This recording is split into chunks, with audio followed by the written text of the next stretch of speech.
this week at Movie World, seeing how busy the park is during the school holidays and incredible progress on the new Stars Terrace restaurant. Hello everyone, welcome back to the YumYum Report, bringing you bite-sized updates from Australian theme parks, as well as occasional updates from theme parks around the world. Before we start, I'd like to give a special thanks to Team YumYum for supporting my content. Thank you so much.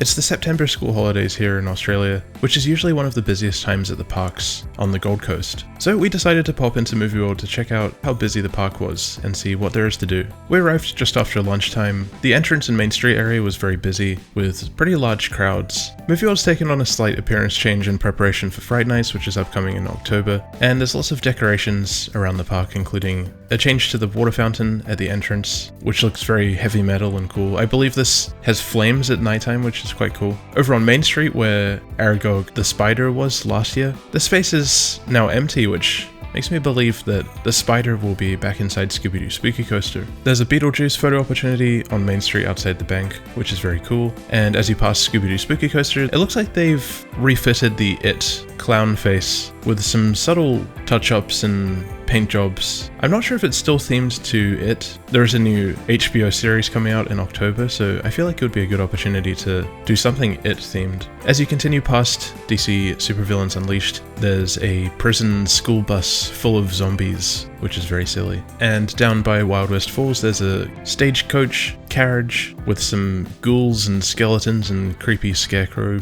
things. It's very cool to see the park have a slight appearance change with these additions for Fright Nights. Although it would be very strange visiting from overseas out of context and not really knowing what was going on and just seeing all these weird, disturbing displays around the park. It would be quite creepy. I do sort of wish that Movie World had some more family-friendly, Halloween-themed displays around the park. Fright Nights is fantastic, but a large portion of their demographic is families, and I feel like even in the WB Kids area, they could use with some pumpkins and jack-o'-lanterns and things. And even if the Looney Tunes had some different costumes or something themed to Halloween, that would be a really cool addition. And if they had some extra food offerings around the park. I know that they have the SeaWorld event, but a lot of visitors aren't going to be there for that event, so it makes sense to kind of like use the opportunity of Halloween season to do something extra special to the park as well for people that won't have the opportunity to visit those events.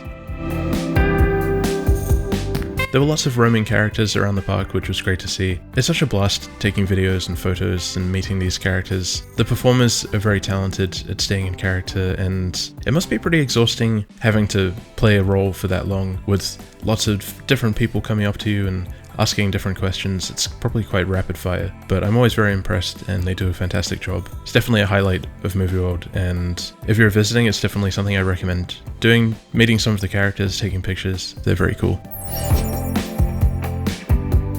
The ride wait times were pretty long today. I believe DC Rivals was running one train and the queue time was about 70 minutes, which is a very long wait. Over in the Wizard of Oz precinct, Kansas Twister was on about a 10-minute wait, which is very good. And Flight of the Wicked Witch, 70 minutes as well, which is a pretty crazy wait time. Definitely something to keep in mind if you're visiting and you want to experience the park to its fullest. I also enjoyed the parade in the afternoon over a nice cold drink. One of the new offerings for Fright Nights. It was a mint chocolate frappe, which was very tasty. The parade is entertaining as always, but it doesn't appear to have many changes as such. I would love to see some upgrades and changes to this at some point. Overall, the atmosphere is really nice during this time of year. I feel like the theme parks here in Australia are best enjoyed when they're busier. There's a nice energy when the park is busy. It's got a nice buzz and a nice vibe, and especially when it's a beautiful day like the day that we visited. But it's definitely worth keeping in mind the huge queue times for rides, especially because a couple of the major attractions, Superman Escape and Scooby-Doo Spooky Coaster, are currently closed for refurbishments. Speaking of Scooby-Doo Spooky Coaster, I didn't notice many changes this week. It did look like part of the interior of the queue was taken out. One of the doors was no longer there, and I could see some of the framing for the building, which looks like it used to when it was the Gremlins attraction, I believe. Scooby-Doo Spooky Coaster is set to open in December, which is very exciting. So I'm sure that we'll see a few more updates before then. Hopefully we'll see the new sign and the test seat appear. As soon as the barrier comes down, we'll probably get a good idea of that it's getting closer to actually opening. and hopefully they do some kind of soft opening or a preview or something. I'd love to have a little sneak peek. I think it's very important that they make sure it's running smoothly from a guest experience perspective. Not just the ride itself, but also operations and how long it takes to get real guests through, which is something I feel like they really sort of missed out on with the Wizard of Oz precinct. There weren't any soft openings or anything like that, except they sort of retroactively said that the actual opening was a technical rehearsal, which was a little confusing, especially for an attraction like this, which is so iconic and should have a really high throughput. I feel like if they get a good head start with it and begin as they mean to go on, that's very important. We also checked out the new Stars Terrace dining option, which is currently being renovated and worked on towards the front of the park, and they've made a lot of progress on this. It's really fantastic to see them using the space for something, and from the teaser trailer it looks really elegant and classy, and I'm very, very excited for this. We noticed a few theming elements this week which caught my attention as a huge film buff. The front entrance doors to the restaurant have these awesome film reel door handles on them, which is such a nice, subtle thematic element that really ties into the whole movie theme. I think that's fantastic. We could also vaguely see into the main entrance area, and they have this huge black and white mural showing a Hollywood scene with the iconic Warner Brothers water tower, which I absolutely love. I think that's really excellent. I'm super happy. We could also vaguely see inside the main dining area, and the thing that really caught my attention here was they've got this huge old school movie theater marquee wrapping around the roof of the main dining space with lots of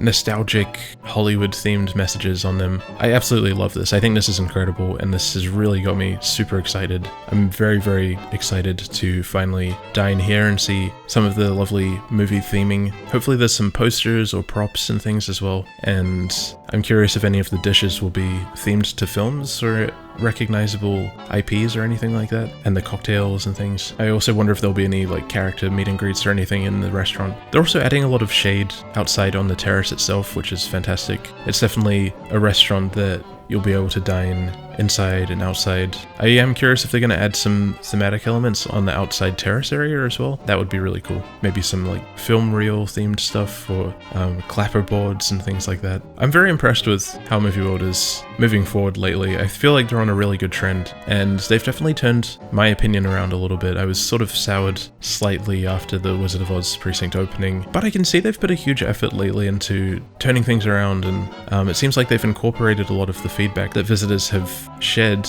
and I think that's fantastic. I'm really pleased with how they're going. They've definitely shifted my opinion a lot. What do you think? Are you excited for the Stars Terrace dining option to open? Are you pleased with what you've seen so far of the theming and the aesthetic?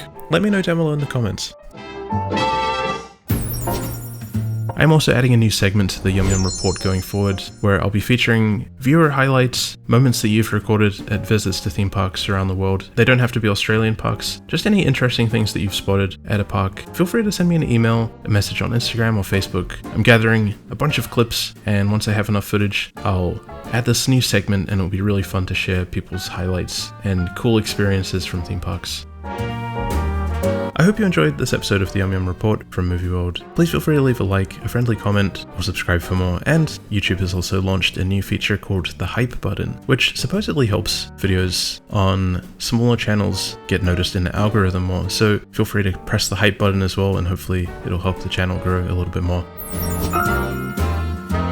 A big thank you to the members and sponsors of Team YumYum for supporting my content. Thank you to the Team YumYum members, Randall, Maloney's Coasters, Kai on the Internet, Oogie Boogie, Theme Park, Ogre, Jordan Casey, Johnny Boy 175, The Downy Cat, Mika, Kerry Jekin, Smath Mode the Awesome, Movies Like Everyone, and Aston.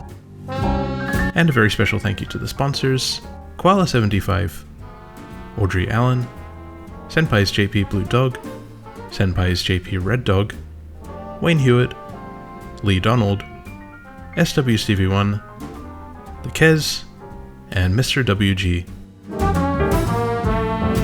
Thank you so much again for watching, and I'll see you next time. Bye bye.